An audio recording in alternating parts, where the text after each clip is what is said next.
20.4 is here, and this week we have a new movement introduced into the open with pistols, and that's combined with a heavy barbell and box jumps. In this video we're going to be taking you through a guide to our warm-up, our strategy, which is going to include pacing, and also some tips to help get you through in the best way possible. So we have three movements. The first of those movements is our box jump.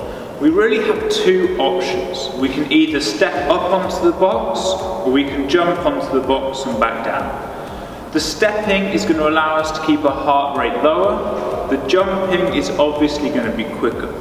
You will then therefore have to decide which is going to suit you best. The barbell. Now this is obviously predetermined to a large extent by the weight that you can already lift. Now there are some key points that we want to take away in this, and the first one is be smart. We want to keep your technique sound. There's no reason to injure yourself through this workout, and therefore if your technique starts falling apart, give yourself more time, more rest before going back to the barbell. Don't risk injury. The second aspect with the barbell is, do we go touch and go or do we go singles?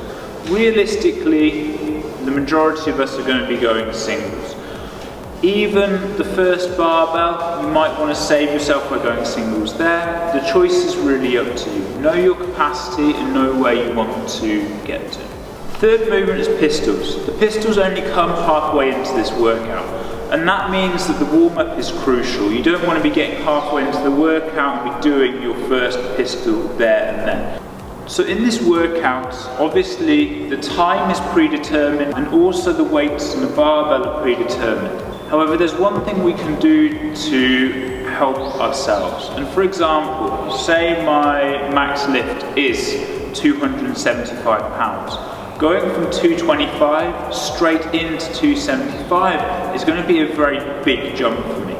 So what I might decide to do is put on a weight in between those two numbers, for instance 255. I can then make that lift. Obviously it's not going to count towards my reps, but I set myself up in a better position for when I get to the 275 bar. With the barbell we also have two options overhead. We can either go into power jerk or we can go with split jerk. Now some athletes will be able to get through the whole of this workout using power jerk. However, for the athletes that are going to have to change to split jerk, we recommend doing this earlier on. The reason is that you're not going to lose a large amount of time going out into the split, and also you prepare yourself when you get the heavier barbell, making sure that the technique's warmed up and the technique is on point. In the same way we have the option of power jerk and split jerk, we also have the option of going power clean or squat clean. There are obvious advantages to the power clean. It's quicker and arguably less taxing on the body. However, the squat clean is going to allow us to lift more weight.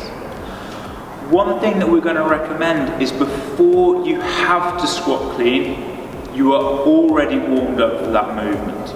So what I mean by that, if I have to squat clean the 275 bar, I'm going to make sure that I hit a few reps on 225 of squat clean before I then move to that weight. So this week Patrick's going to be taking us through our recommended warm-up again.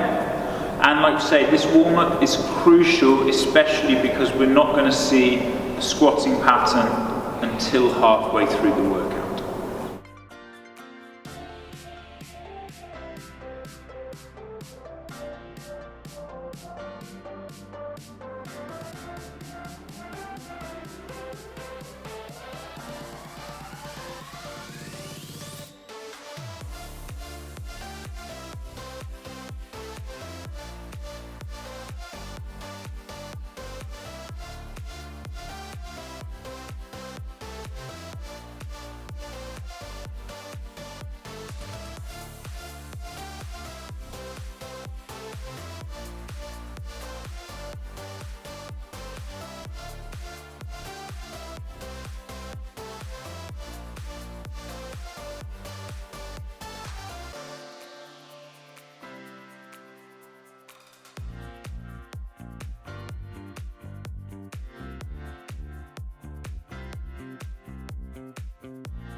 So if you're getting after 20.4 this weekend, enjoy the suffering.